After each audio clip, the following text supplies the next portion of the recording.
Hello guys, welcome to our channel SBL bro blogs. ನೀವಿನ್ನೂ ನಮ್ಮ ಚಾನಲನ್ನು ಸಬ್ಸ್ಕ್ರೈಬ್ ಮಾಡಿಲ್ಲ ಅಂದರೆ ಸಬ್ಸ್ಕ್ರೈಬ್ ಮಾಡ್ಕೊಂಡು ಕೆಳಗೆ ಕಾಣೋ ಬೆಲ್ ಐಕನ್ನ ಪ್ರೆಸ್ ಮಾಡಿರಿ. ವಿಡಿಯೋ ಫುಲ್ ನೋಡ್ರಿ. ಅಗ್ರಹಾರದಲ್ಲಿ ಕೆಂಪೇಗೌಡರ ಜಯಂತಿ ಯಾವ ಥರ ಮಾಡಿದ್ದಾರೆ ಅಂತ ಫುಲ್ ವಿಡಿಯೋ ಹಾಕಿದ್ದೀನಿ. ಮತ್ತು ನಮ್ಮ ಚಾನಲ್ನ ಸಬ್ಸ್ಕ್ರೈಬ್ ಮಾಡೋದನ್ನ ಮಾತ್ರ ಮರಿಬೇಡ್ರಿ. ನಾವು ಅಗ್ರಹಾರಕ್ಕೆ ಹೋಗ್ತಿದ್ದಂಗೆ ಬುಲೆಟ್ ಗಾಡಿಗಳ್ದೆ ಎಲ್ಲ ಫ್ಲಾಗ್ ಕಟ್ಕೊಂಡು ಕೆಂಪೇಗೌಡರದು ಮೆರೆಸ್ತಾ ಇದ್ರು.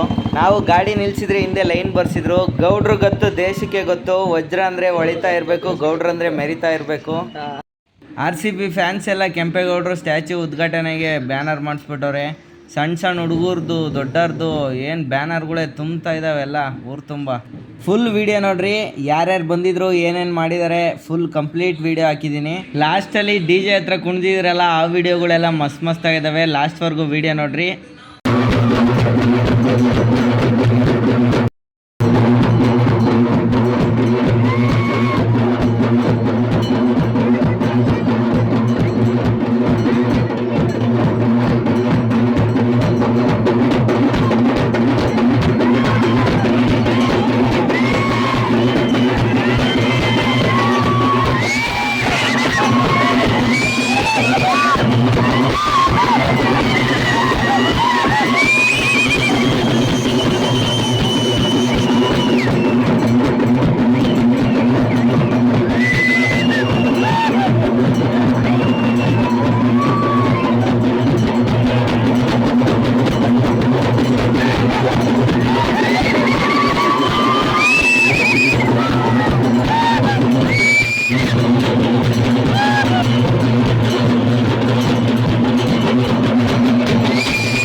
ಎಲ್ಲೆಲ್ಲಿ ಒಕ್ಕಲಿಗರ ಸಮುದಾಯ ಇದೆ, ಎಲ್ಲೆಲ್ಲಿ ಕೆಂಪೇಗೌಡರ ಅಭಿಮಾನಿಗಳಿದ್ದಾರೆ.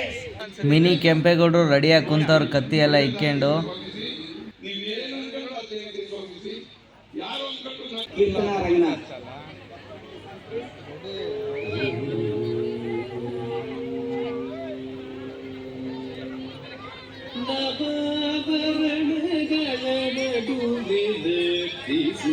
ಶಿವಾನಿ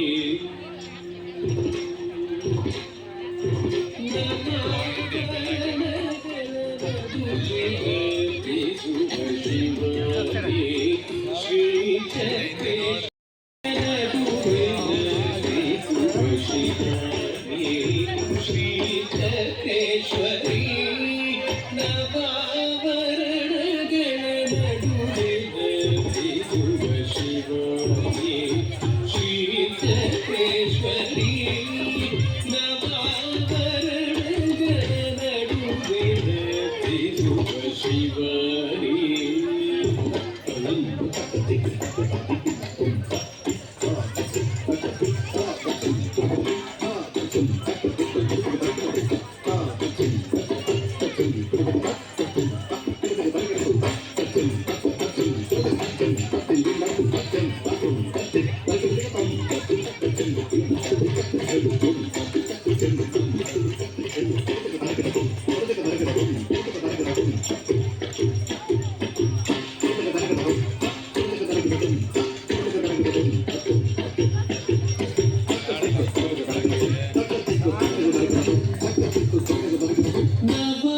ನವಾವರಣಗಳ ನಡುವೆ ನರ್ತಿಸುವ ಶಿವನೇ ಶ್ರೀ ಚಕ್ರೇಶ್ವರಿ ಶರನ್ನವರಾತ್ರ ಮಹೋತ್ಸವ ಪ್ರಿಯೆ ವರಪ್ರದಾಯಕ ಮಹೇಶ್ವರಿ ಶರನ್ನವರಾತ್ರ ಮಹೋತ್ಸವ ಪ್ರಿಯೆ ವರಪ್ರದಾಯಕ ಮಹೇಶ್ವರಿ ನವಾವರಣಗಳ ನಡುವೆ ನರ್ತಿಸುವ ಶಿವನೇ ಶ್ರೀ ಚಕ್ರೇಶ್ವರಿ ಶರನ್ನವರಾತ್ರ ಮಹೋತ್ಸವ ಪ್ರಿಯೆ ವರಪ್ರದಾಯಕ ಮಹೇಶ್ವರಿ ನವಾವರಣಗಳ ನಡುವೆ ನರ್ತಿಸುವ ಶಿವನೇ ದುರ್ಗಾ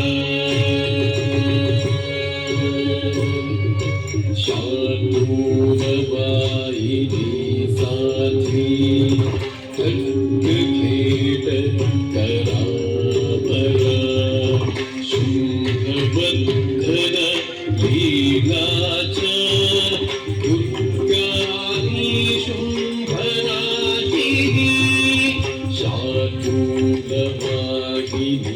ಸಾಧ್ವಿ ಖಡ್ಗಖೇಟ ಕರಾವರ ಶುಂಭಬಂಧನ ಲೀಲಾಚಾರ ದುರ್ಗಾನಿ ಶುಂಭರಾಜಿನಿ ಚಾಮುಂಡಿ ಚಂಡಮುಂಡ ವಿರಾಜಾಕುಂ ಸಂಭೂತ ಸಿಂಹವಾಹಿನಿ ಶೂಲಾಧಿಕಾಯುಧೋ ಗರುಡ ಚಾಮುಂಡಿ ಕುಪಿತಾಸುತ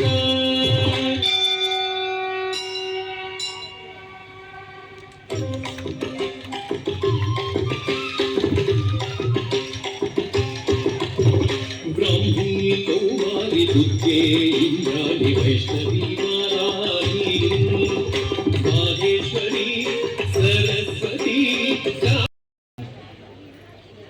ಕೇವಲಂ ಜ್ಞಾನಮೂರ್ತಿಂ ದ್ವಂದ್ವಾತೀತಂ ಗಗನಸದೃಶಂ ತತ್ವಮಸ್ಯಾದಿಲಕ್ಷಣಂ ಏಕಂ ನಿತ್ಯಂ ವಿಮಲಂ ಅಚಲಂ ಸರ್ವಧಿ ಸಾಕ್ಷಿಭೂತಂ. ಶಾಸಕರಾಗಿ ಸಮುದಾಯದ ಪರವಾಗಿ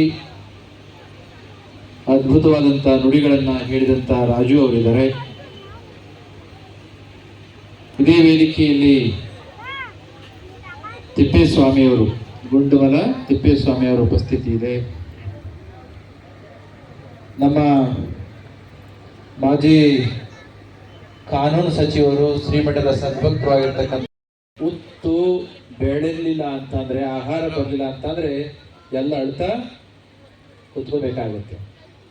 ಅಂತಹ ಅನ್ನದಾತ ನಮ್ಮ ಶಾಸಕರು ಹೇಳ್ತಾ ಇದ್ರು, ಒಕ್ಕಲಿಗ ಬೇರೆಯವರಿಗೆ ಕೊಟ್ಟು ಅಭ್ಯಾಸನೇ ಹೊರತು ಬೇಡಿ ಅಭ್ಯಾಸ ಇಲ್ಲ ಅಂತ. ಹೌದಾ? ಅಂತಹ ಒಂದು ದಿವ್ಯ ಪರಂಪರೆಗೆ ಸೇರಿರ್ತಕ್ಕಂಥ ಸಮುದಾಯ ನಮ್ಮ ಒಕ್ಕಲಿಗ ಸಮುದಾಯ. ಇಂತಹ ಒಂದು ಪರಂಪರೆಯಲ್ಲಿ ನಾಡಪ್ರಭು ಕೆಂಪೇಗೌಡರು ನಾಡನ್ನ ಕಟ್ಟಿದಂತಹವರು, ಬೆಂಗಳೂರನ್ನ ಕಟ್ಟಿದವರು. ನಾನು ಮಾತನಾಡಬೇಕಾದ್ರೆ ಕೇಳ್ತಾ ಇದ್ದೆ, ನಮ್ಮ ಆಂಧ್ರ ಪ್ರದೇಶದ ಪರ್ ಕ್ಯಾಪಿಟಲ್ ಇನ್ಕಮ್ ಎಷ್ಟಿದೆ ಅಂತ. ಪರ್ ಕ್ಯಾಪಿಟಲ್ ಇನ್ಕಮ್ ಅಂದ್ರೆ ಗೊತ್ತಾಗುತ್ತಲ್ಲ, ಒಬ್ಬ ವ್ಯಕ್ತಿಯ ಸರಾಸರಿ ತಲಾ ಆದಾಯ ಹೇಳಿದ್ರು. ರಾಜ್ಯ ಒಂದಾಗಿರ್ಬೇಕಾದ್ರೆ ಜಾಸ್ತಿ ಇತ್ತು, ಈಗ ಸ್ವಲ್ಪ ಕಡಿಮೆ ಆಗಿರಬೇಕು ಅಂತ. ನಮ್ಮ ದೇಶದ ತಲೆ ಆದಾಯ ಅಂದರೆ per capital income, average income 2.5 lakh ಇದೆ. ಎಷ್ಟು? 2.5 ಲಕ್ಷ. ನಮ್ಮ ಆಂಧ್ರ ಪ್ರದೇಶದ್ದೇನು ಕಡಿಮೆ ಏನಿಲ್ಲ, ಅದು ಕೂಡ ಒಂದು 3-3.25 ಲಕ್ಷದವರೆಗೂ ಇದೆ. ಆದರೆ ರಾಷ್ಟ್ರದ 2.5 ಲಕ್ಷಕ್ಕೆ ಪ್ರತಿಯಾಗಿ ಕರ್ನಾಟಕ ರಾಜ್ಯದ ವಾರ್ಷಿಕ ಆದಾಯ ಒಬ್ಬ ವ್ಯಕ್ತಿಗೆ ಎಷ್ಟು ಗೊತ್ತಾ? 4.5 ಲಕ್ಷ ರೂಪಾಯಿ. 2.5 ಲಕ್ಷಕ್ಕಿಂತ ಹತ್ತಿರ ರಾಷ್ಟ್ರದ ವಾರ್ಷಿಕ ಆದಾಯಕ್ಕಿಂತ ಹತ್ತಿರ ಡಬಲ್ ಕರ್ನಾಟಕದ ಇದೆ. ಯಾಕೆ ಗೊತ್ತಾ? ನಾಡಪ್ರಭು ಕೆಂಪೇಗೌಡರು 500 ವರ್ಷಗಳ ಹಿಂದೆ ಬೆಂಗಳೂರನ್ನ ಸ್ಥಾಪನೆ ಮಾಡಿದ್ದೇ ದೊಡ್ಡದಲ್ಲ. ಸಾಮಾನ್ಯವಾಗಿ ಮಕ್ಕಳನ್ನ ಹಡಿತಕ್ಕಂಥದ್ದು ದೊಡ್ಡ ಕೆಲಸನೇ. ಮಕ್ಕಳು ಹುಟ್ಟೋದು ಯಾವುದೇ ಅಪ್ಪ ಅಮ್ಮನಿಗೂ ಖುಷಿ ಆಗುತ್ತೆ ಇಲ್ಲ. ಆದರೆ ಎತ್ತಂತ ಮಕ್ಕಳಿಗೆ ಸರಿಯಾದ ವಿದ್ಯೆ ಕೊಡದರೆ ಹೋದ್ರೆ ವಾಟ್ ಇಸ್ ದ ಯೂಸ್? ಏನು ಉಪಯೋಗ ಇದೆ? ಬೆಂಗಳೂರನ್ನ ಸ್ಥಾಪನೆ ಮಾಡಿದ್ದು ಎಷ್ಟು ದೊಡ್ಡ ವಿಚಾರವೋ ಅಷ್ಟೇ ದೊಡ್ಡ ವಿಚಾರ ಏನು ಗೊತ್ತಾ ಕೆಂಪೇಗೌಡರು? ಇವತ್ತು ಯಾವ ಸ್ಕಿಲ್ ಡೆವಲಪ್ಮೆಂಟ್ ಬಗೆಗೆ, ಟೆಕ್ನಿಕಲ್ ನಾಲೆಡ್ಜ್ ಬಗೆಗೆ, ಬೇರೆ ಬೇರೆ ಆಧುನಿಕ ವಿದ್ಯೆ ಬಗೆಗೆ ಮಾತನಾಡ್ತೀವಲ್ಲ, ಅಂತ ಎಲ್ಲ ಕರಕೌಶಲ್ಯದ ಸ್ಕಿಲ್ ಡೆವಲಪ್ಮೆಂಟನ್ನು ಆ ಕಾಲಕ್ಕೆ ತಂದು ಕೆಂಪೇಗೌಡರು ಸೃಷ್ಟಿಸಿದ ಆ ಒಂದು ಇಕೋ ಸಿಸ್ಟಮ್ ಇದೆಯಲ್ಲ, ಆ ಸಿಸ್ಟಮ್ ಇವತ್ತಿನಲ್ಲೂ ಕೂಡ ಬೆಳೆದು ಬಂದು ಇವತ್ತು ಇಡೀ ದೇಶದಲ್ಲಿ ನಮ್ಮ ಕರ್ನಾಟಕ ಪರ್ ಕ್ಯಾಪಿಟಲ್ ಇನ್ಕಮ್ನಲ್ಲಿ ಬಹಳಷ್ಟು ಎತ್ತರದಲ್ಲಿ ಇರಲಿಕ್ಕೆ ಕೆಂಪೇಗೌಡರು ಅಂದು ಆಯ್ಕೆ ಕೊಟ್ಟಂಥ ಭದ್ರ ಬುನಾದಿ. ಜೊತೆಗೆ ಸಾಂಸ್ಕೃತಿಕವಾಗಿ ಕರ್ನಾಟಕಕ್ಕೆ ಎಲ್ಲರೂ ಕೂಡ ಬಂದು ಉಳಿಬೇಕು ಅಂತ ಇಷ್ಟಪಡ್ತಾರೆ. ಯಾಕೆ ಗೊತ್ತಾ? ಯಾರನ್ನಾದ್ರೂ ನೋಡಿ ಎಲ್ಲಿ ಉಳಿಬೇಕು ಅಂತಾರೆ? ಬೆಂಗಳೂರು ಬೇಕು ಅಂತಾರೆ. ಯಾಕೆ? ವಾತಾವರಣ ಅಷ್ಟು ಚೆನ್ನಾಗಿದೆ. ಇವಾಗ ನೀವು ಗಾಡಿ ಬೀಸ್ಕೊಂಡು ಕೊಡ್ತಿದ್ದೀರಲ್ಲ, ಹಿಂಗೆ ಈ ರೀತಿ ಬೀಸೋ ಅವಶ್ಯಕತೆ ಇಲ್ಲ ಅಂತ ಅವರು ಹೇಳಿದ್ರಲ್ಲ. ನಮ್ಮ ಎಂಜಿನಿಯರ್ ಅವರು ಹೇಳಿದ್ರು 400-500 ಕೆರೆಗಳನ್ನ ಕಟ್ಟಿಸಿದ್ರು ಅಂತ. ಬರೀ ಕೆರೆ ಕಟ್ಟಿಸಿದ್ದು ಅಷ್ಟೇ ಅಲ್ಲ, ಕೆರೆಗಳನ್ನ ಯಾಕೆ ಕಟ್ಟಿಸಿದ್ರು? ವಾತಾವರಣ ಮತ್ತು ರೈತರ ಅನುಕೂಲಕ್ಕೋಸ್ಕರ. ಈ ರೀತಿ ಹಲವಾರು ಸಾಧನೆಯನ್ನು ಮಾಡಿದಂಥ ಕೆಂಪೇಗೌಡರು ಕೇವಲ ಒಕ್ಕಲಿಗ ಸಮುದಾಯಕ್ಕೆಲ್ಲ 64 ಪೇಟೆಗಳನ್ನು ಕಟ್ಟಿಸಿ ಸರ್ವ ಜನಾಂಗಕ್ಕೂ ಕೂಡ ಆದರಣೀಯವಾದಂಥವರು. ಅಂತಹ ಕೆಂಪೇಗೌಡರು ಹುಟ್ಟಿದ್ದು ನಮ್ಮ ಒಕ್ಕಲಿಗ ವಿಚಾರವನ್ನ ನಾವು ತಿಳ್ಕೊಂಡಿಲ್ಲ ಅಂತಂದ್ರೆ, ಶೈಕ್ಷಣಿಕವಾಗಿ ಪ್ರಬಲವಾಗಿಲ್ಲ ಅಂತಂದ್ರೆ ಏನು ಫಲ? ಶ್ರೀಮಠದ ವತಿಯಿಂದ ಸುಮಾರು 1 ಲಕ್ಷಕ್ಕೂ ಹೆಚ್ಚಿನ ವಿದ್ಯಾರ್ಥಿಗಳು ಒಂದು ವರ್ಷಕ್ಕೆ ಔಟ್ಪುಟ್ ಆಗ್ತಾರೆ ಅಂತಂದ್ರೆ, ಆ ಶಿಕ್ಷಣಕ್ಕೆ ಹೆಚ್ಚಿನ ಒತ್ತನ್ನು ನಮ್ಮ ಮಠ ಕೊಟ್ಟಿದೆ. ಆದಿಚುಂಚನಗಿರಿ ಮಠ ಅಂತಂದ್ರೆ ಅದು ನಾವು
ಮಸ್ತ್ ಐತಿ.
ಮನುಷ್ಯನ ಜನ್ಮ ಬುಡಲಿ